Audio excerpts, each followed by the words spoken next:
Josh Norman did not get cut. I advocated for Josh Norman to be cut. I think you advocated for Josh Norman to be cut. Josh Norman, who committed a penalty that got him benched in the game against the Cardinals on Sunday, did not get cut for that transgression. I thought it cost them multiple moments, not just the penalty he committed for taunting, but also his replacement, Dre Kirkpatrick, gave up a touchdown run to Eno Benjamin. That's actually kind of Josh Norman's thing, is tackling a running back, and he wasn't there to do it. So always liked Eno. He hurt the 49ers on multiple occasions, and I would have cut him for it. They didn't. What that says to me is they knew they were taking a chance when they signed Josh Norman that he would cost them a game, and they were so desperate to what they thought improve their cornerback core that they signed a guy that might cost them a game. When he cost them a game, they said to themselves, yep, that's what we signed up for, and we're still willing to accept it. He's done things like this on the field before. He is notoriously not a very good teammate. And, once again, the Niners are making concessions on what they think. I don't think in their world Josh Norman's the kind of guy they want on their team. But they have made concessions, and they're sticking with him. So let's not be surprised if something like this happens again.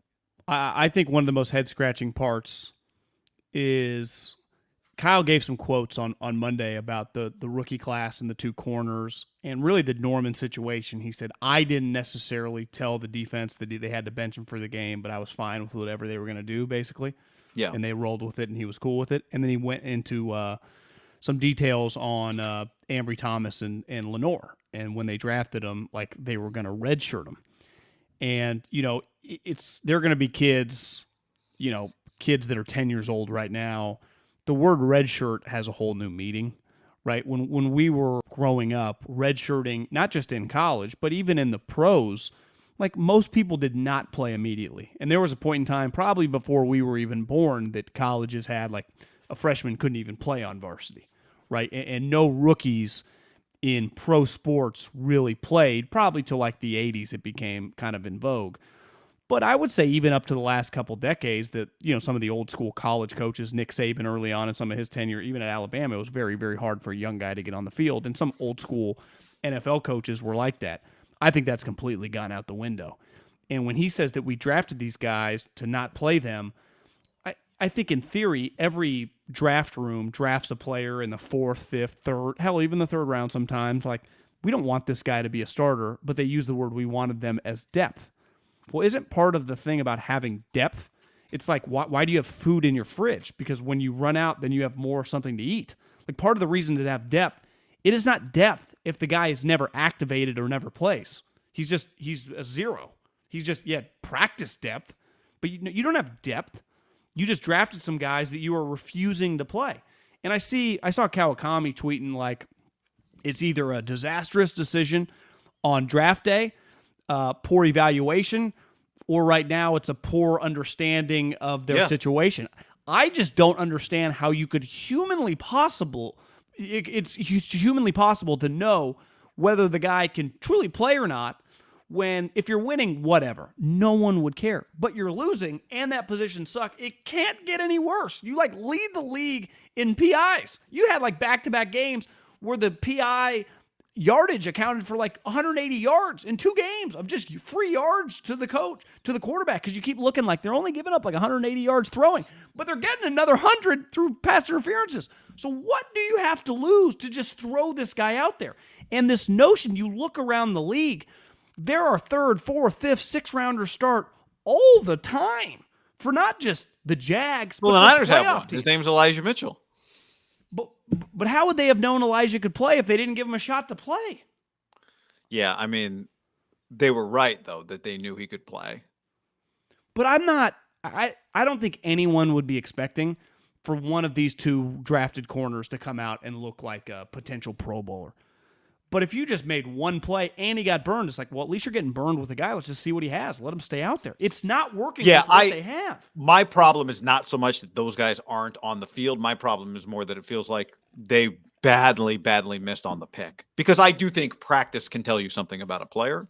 right? Particularly at that position. Some guys aren't practice players, though. There's no question. But at that position, it's different. Not a practice player when you're a running back and no one's really tackling you, or you're a quarterback and no one's really tackling you, or you're a receiver and no one can really hit you going over the middle. And when you're a ball possessor, it's a little different. In practice, if you're getting burned and you're holding nonstop, like you are getting burned and holding nonstop, I'm inclined to believe. So is Josh Norman looking okay in practice and then terrible in the games? Like, what's his benefit of the doubt on this? Yeah, I mean, he's probably looking. I believe he's looking better than them because he's still on this team. And there's no way they want Josh Norman on this team. They didn't want Josh Norman on this team before they got Josh Norman, but they were clearly in a desperate spot. If they thought Ambry Thomas could play 85% of Josh Norman, then he should be on the field over Josh Norman. Yeah, but he doesn't. So I agree with you. We talked about this the other day because what you said, Kawakami tweeted, is what I said on the last podcast. They missed it somewhere here because they drafted these guys high enough knowing they were going to need them. Just like they drafted running backs knowing they were going to need them. They were right about that. They hit 1 or 2. Okay, well, ideally, one of your 2 corners could be playing right now and it'd be less of an issue. They were right that they would need other corners. I thought one of the big miscalculations of this offseason was going all in that Jason Verrett is just healthy now forever. Because he had a good season. And you could argue they actually didn't assume that. They drafted 2 corners.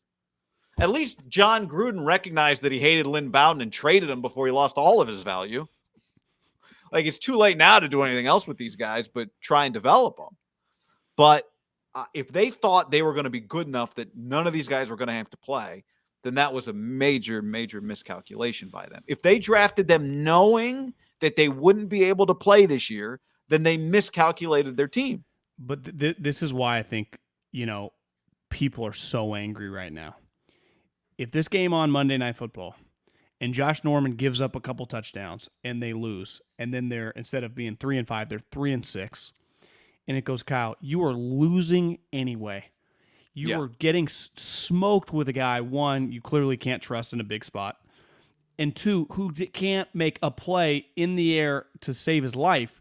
What is the point of not just giving these guys some game reps against? Because eventually, are they just never going to play? Again, you're right. It's not about these specific guys. If you just ask the average Niner fan, could they truly name the 2 corners? No, I don't think they could. But that's not the point. They are just, the consumer is tired of watching Josh Norman. It's just that simple. Like, you can't. And then after last week, it's like, you guys have no standards. Like, what is your standard as an operation? Like, where do you draw the line? That's what also it feels. It's like, okay, part of being this old school asshole, which is the way he conducts himself, which I don't hate. I'm with you. I think we both have some negativity to us. I've been drawn to those people over the years. Belichick, that shit doesn't fly with him. Like, one thing with Andy is, he's a little more happier and he gives people second chances. Coach Hill was like that too. Kyle's like this old school kind of dick, but then he won't fucking cut a guy. Well, especially when it's easy. Like, to me, I think I probably disagree to some. Do you think John Lynch wants to keep this guy? I don't think they want him on the team to begin with, John.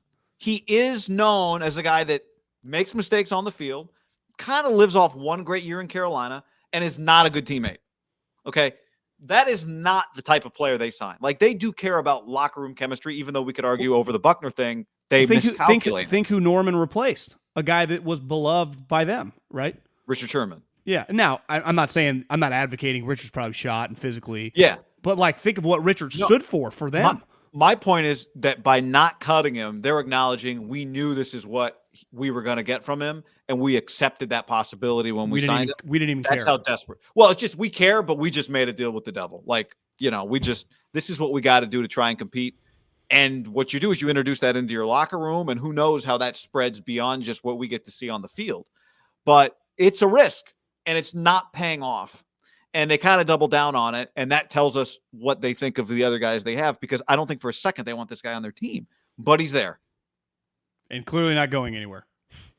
And clearly, it's like when he does it again, you're not going to get – what I was going to say, though, is you're not going to get cut. You're not going to get credit for cutting him if he does it again. It's like, well, this was preventable. No. But I think I disagree probably with most people when it comes to the handling of Ayuk. And I think right now, we'll see. Time still has to play itself out. That maybe it worked. But Ayuk is different than Norman. Ayuk is a guy you're invested in. Ayuk is a guy that you're all in on. Like getting the most out of Brandon Ayuk is part of the future of your operation. Whether you're good or not this year, it's about setting him up for long-term success. Josh Norman is you cut Josh Norman, there nobody goes, "Oh man, you guys but ripping out the soul of the team, not able to develop players." And there are elements of Ayuk, given that like what he represents with some of the younger guys, if there are things that we don't know about, that clearly they have done a very good job of not letting out, like he was showing up late and stuff. Like, okay, I get it internally. I get holding him to a higher standard than Josh Norman, actually. I get that. But I don't understand, and I just the reason I always aspired to get to the NFL when I was at Fresno State, I loved because we had these guys at Fresno State, but in college you can't cut them. In the NFL, you cut guys all the time for showing up like late to a meeting, for looking at a coach weird, let alone doing something moronic on the field. Obviously not guys like your core guys under contract, but Josh Normans are cut like every other week in the NFL, all over the NFL. Like just a random veteran guy who fucks up, who's not, or just as simple as not good enough. You get cut for poor play in the NFL. That's my favorite part about the NFL. The business model, keep churning.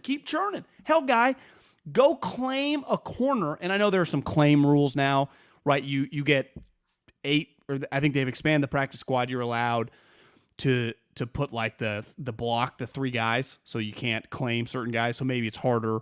Corner is always a premium position. Like when I was in the NFL, any guy in the practice squad was fair game. You could sign them unless they could actively choose to stay. But like now they have that rule, which is cool. I enjoy that. Like that's a smart rule. You should benefit from developing a guy, but just do that. Like that's you telling me your top 5 practice squad corners are all blocked? If that was the case, I guess I could understand it, but there's not one guy that you're like, take this guy, a guy that you would have drafted a couple years ago, is like a 5th rounder on Tampa or Philly or whatever team, claim him or sign him to your active roster and cut Josh Norman. It's such an BP fastball. It's an easy one. And again, I think it's an addition by subtraction in your locker room. That's the other part of it with him. The next time somebody says Josh Norman's a leader in this clubhouse, it'll be the first. Yeah. And when I say in this clubhouse, I mean on a clubhouse on Twitter. People talking, posting it. People still doing that? I think it's called the Spaces or something. Oh,